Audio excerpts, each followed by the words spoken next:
ये है घड़कौली और ये है वो बोर्ड जिसके ऊपर सारा विवाद हुआ। वेस्टर्न यूपी में इस बार गर्मियों में बहुत बवाल हुआ। ध्यान से सुनिए हुआ क्या। गांव है एक गड़कौली, जहां दलितों ने गांव के बाहर एक बोर्ड लगा दी।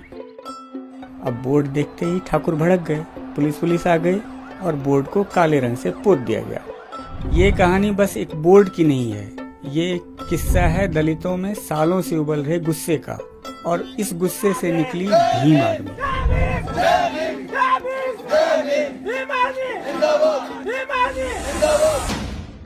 पहले वाले चमाड़ रहे जो डर कर आएंगे। जो विधायक काम नहीं करा गोली मारना उसमें मजा करना हम लोगों ने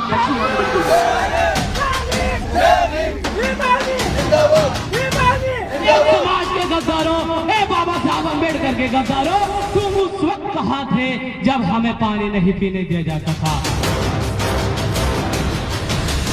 हरिजन मत कहना बना आपको, हम हरिजन नहीं है। हरिजन का मतलब होता है जो हरि के जन होते हैं, और जो हरि हमारे ही नहीं है तो हम जन के कैसे हैं।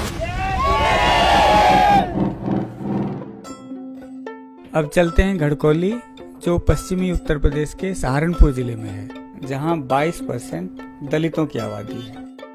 मायावती के राज में इन दलितों की दशा बदली, दिशा बदली और फिर उसके साथ साथ रुतबा भी आ गया। गड़कौली में ऑलरेडी मामला बहुत टेंस था, दलितों का खून खोला हुआ था, लेकिन एक और बवंडर हो गया। अंबेडकर की मूर्ति पर काली पोत दी गई। अब देखिए मामला, दलितों ने फट से फटफटिया वाली भीम आर्मी को फोन घुमा दिया। एक तरफ दलित भीम आर्मी और दूसरी तरफ ठाकुरों के साथ पुलिस, मतलब पत्थर डंडे और फिर दबंगई फुल ऑन। वो हाथ देखा था ना अपने शुरू में, वही हाथ भीम आर्मी के पीछे है।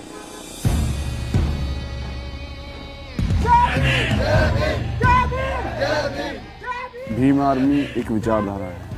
आने वाले समय में हम लोग बाबा साहब के विचारधारा अम्बेडकरवाद से भारत निर्माण करेंगे। बाबा साहब ने कहा कि अगर आपको लगे कि आप कास्टिज्म नहीं खत्म कर पा रहे इस देश में, तो अपनी कास्ट पे इतना गर्व करना कि लोग जल के कास्टिज्म खत्म कर दें। हमारे आदमी है ना, ये अपनी जात बताते हुए घबरा मसी है।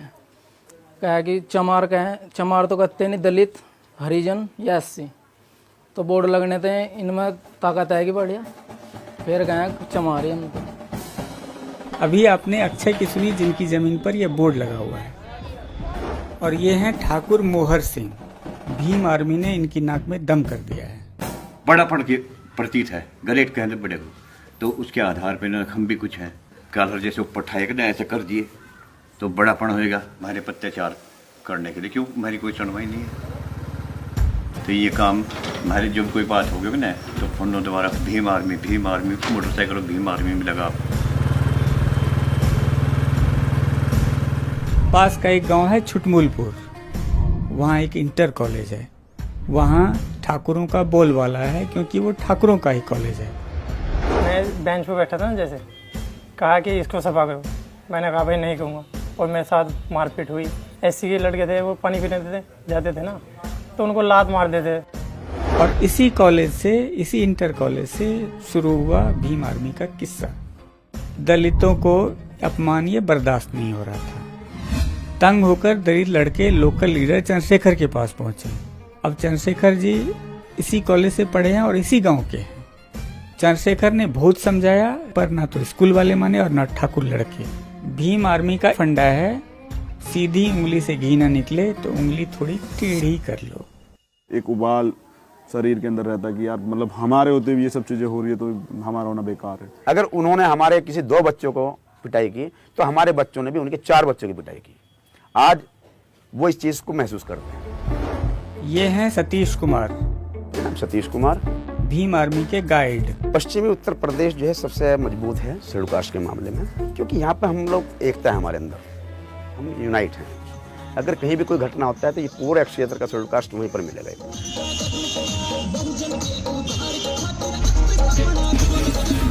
उस वक्त न कोई पार्टी देखा कि ये बीएसपी है, बीजेपी है, कांग्रेस है, नहीं, वो अपने शेड्यूल कास्ट के पीछे खड़ा है, नाम बदल जाता है। आज भी एससी दलित जो है वो बीएसपी के साथ है। वो इस उम्मीद में है कि शायद मायावती या बीएसपी इस काशीराम जी के जो उनका वो था उसको आगे लेकर चलेंगे और दलित समाज और हमारा जो संगठन है भीम आर्मी, हम और चंद्रशेखर जी या विनय भाई, हमारा कभी यह उद्देश्य नहीं है कि हम लोग उसको भीम आर्मी बीएसपी का विरोध करें। नहीं, हम बीएसपी के भी साथ हैं। जो हमारे समाज के लिए कार्य करेगा भीम आर्मी उसके साथ है, जो समाज का काम करेगा भीम आर्मी उसके साथ है।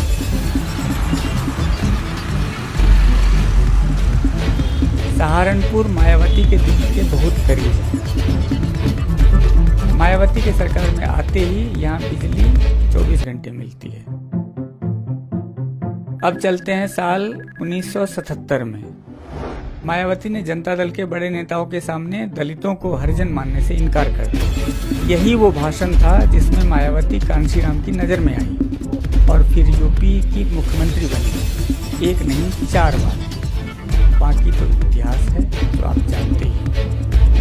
गांधी ने कहा था हम लोगों को हरिजन है। जो ब्राह्मणवादी लोग हैं हरिजन वो हैं, हरिजन भी वही हैं, हम लोग हरिजन नहीं हैं। भीम आर्मी में भी एक दमदार महिला नेता है जो धारदार बोलती हैं और लोगों से डायरेक्ट कनेक्ट रखती है। अभी हमारे यहाँ पे गढ़गोली में कांड हुआ था, जो हमारे बाबा साहब की प्रतिमा के ऊपर काली पोत दी गई थी। तो अभी मालूम है हमको कि बहन जी सत्ता में नहीं है, लेकिन फिर भी उन्होंने सहारनपुर आने की कोशिश नहीं की। उनसे लोग बहुत खफा हैं। बाबा साहब ने हमें बहुत साल पहले कहा था कि मेरे समाज के लोगों गाँव छोड़ो, गाँव से शहर में जाओ, और शहर छोड़ो, शहर से विदेश जाओ। लेकिन गाँव के लोग गाँव में ही रह गए। देखिए, मनवाद तो हजारों सैकड़ों सालों से हमारे सर पे, हमारे दिलो दिमाग में है। तो इसको निकालना तो बहुत दूर की बात है। लेकिन हाँ, लोग जैसे संगठन कार्य करते हैं, बहन जी भी चाहती तो लोगों को निकाल सकती थी लोगों के दिमाग से, लेकिन उन्होंने कभी नहीं चाहा, क्योंकि उनकी टीम में, उनकी पार्टी में खुद ब्राह्मण एंट्री कर चुका है। क्या उनके आदर्शों में चल के हमें मुझको चोट लगी है और मुझे कोई दवा देने या कोई मेरे जख्मों पर मरहम लगाने का काम करता है, तो भीम आर्मी ऐसा ही काम करती है। बाबा साहब अकेले थे, लेकिन आपका भीम आर्मी की पूरी फौज बैठे हैं। आप लोग साथ दोगे नहीं दोगे? हाथ उठा के बताओ जरा मुझे। 2013 से पहले कुछ समय ऐसा हुआ कि मेरे फादर बीमार हुए। जब मैं खाली बैठ रहा था तो मैं इन बातों को सोचा, तो मुझे पापा से बात करने का मौका मिला। तो मुझे लगा कि कहीं ना कुछ ऐसा उन्होंने कुछ चीज़ें बताई कि आप चाहे कितना भी कर लें, लेकिन यहाँ से ये जो शोषण दलित लोगों पर चल रहा है, इसे आप ख़त्म नहीं कर सकते। और कई बार ऐसा होता था कि मुझे मेरा अपमान किया था पीने के पानी का गिलास देते वक्त, कि भाई ये गिलास जो है मास्टर जी का चमार है, तो ये गिलास अपने आप ही उठाएंगे। कई बार प्रधानाचार्य तो मुझे फील होता था। रोहित वोमले का एक मामला हुआ था कि एक युवा पीएचडी करने वाले छात्र को साजिशन मार दिया जाता है, क्योंकि वो वहाँ अम्बेडकरवाद का ज़्यादा प्रचार कर रहा था। और उसके बाद भीम आर्मी के चलते एक ऊना में जो कांड हुआ है कि वाल्मीकि समाज के कुछ लड़कों को इसलिए पीटा जाता है कि वो मरे हुए जानवर लेके जा रहे थे। लेकिन जैसे सोशल मीडिया आया तो ये सब चीज़ें आज आम आदमी ने देखना स्टार्ट कर दिया। इस कम्युनिटी ने फील किया कि इनके साथ शोषण होता है, जबकि ये बहुत दिनों से चला आ रहा है। जात पात के नाम पे भेदभाव यह आम बात है, हर दिन अखबार में हम पढ़ते हैं। लेकिन भीम आर्मी उन केसेस को उठाती हैं जो दिखते सामान्य हैं लेकिन होते बहुत बड़े हैं।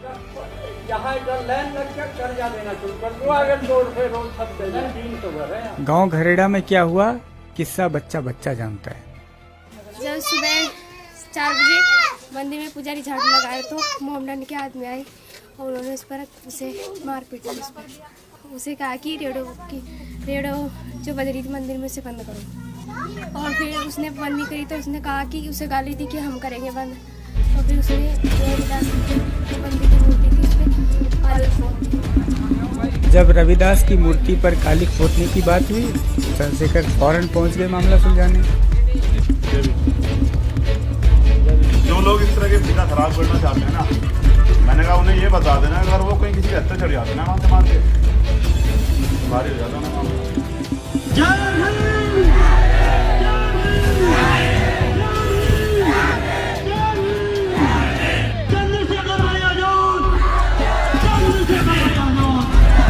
और आज रोहित राज अम्बेडकर कपड़े पहने खड़ा है, आज ये बोल रहा है, तुम सुन रहे हो, खुद का जय बाबा साहब अम्बेडकर ने। ये है रोहित राज, भीम आर्मी के शिक्षा मंत्री, उम्र 15 साल, लेकिन जोरदार भाषण देते हैं।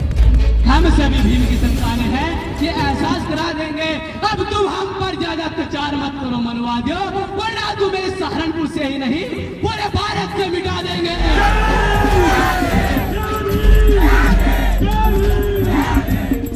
इन इनके गांव में भी संत रविदास मूर्ति पर कालिक पोती गई, तो जोश में आकर इन्होंने ज्वाइन कर ली भीम आर्मी। गांव घुसोत्ती के अंदर रविदास जी की मूर्ति खंडित किया गया। भीम आर्मी लगभग जब हमारे गांव में कांड हुआ था, उसमें भीम आर्मी भी आया था। तो जो मन में क्रोध हुआ कि जो हमारे गुरुओं के गुरु है, जो हमारे बाप के बाप है, यदि कोई व्यक्ति हमारे बाप के मुंह पर चाटा मारता है तो उसको कैसा लगता है, यही सोचकर मेरे अंदर वो क्रोध उत्पन्न हुआ।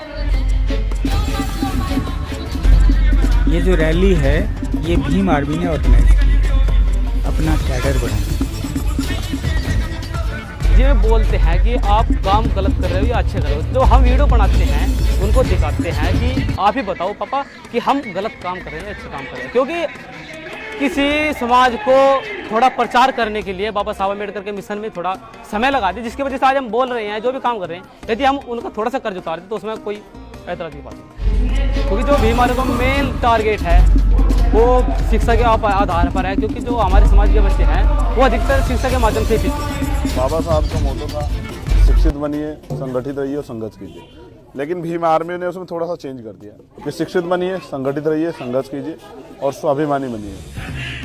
अरे नौजवानों, घर घर में कह दो, फिर से तुम्हारा धर्म आ गया है हाथ। बाबा साहब ने नारा दिया शिक्षित करो। उसी से इंस्पायर्ड होकर इन्होंने खोले फ्री ट्यूशन सेंटर। मेरे गांव का नाम विलेज कुम्हारेड़ा, जिसमें ये भीम आर्मी कोचिंग सेंटर चलता है और यहाँ पे अधिकतर जो है सभी गांव वाले शेड्यूल कास्ट के हैं। स्कूल और कॉलेज में चाहे वो सरकारी हो चाहे प्राइवेट हो, वहाँ कुछ ना कुछ कमी रह जाती है। जैसे हमने जब ये सेंटर स्टार्ट किया था तब हम पूछते थे बच्चों को इंग्लिश में नाम पता, तो बच्चे को बताने में असमर्थ थे। उस पहले समय की अपेक्षा आज स्थिति ज़्यादा अच्छी है। हम पढ़ाते हैं बड़े बच्चों को, और जो बड़े बच्चे हैं जिन्हें हम पढ़ाते हैं वो छोटे बच्चों को पढ़ाते हैं। जब हाथी सोता है तो उसको उठा नहीं सकता, लेकिन जब आदमी उठ के खड़ा हो जाता है तो उसका मुकाबला कोई जगह कच्चे शेर हो, गीदड़ हो, कुछ भी हो। तो वो उस हाथी की तरह जो आज लेटा हुआ है, अब कब खड़े होंगे मुझे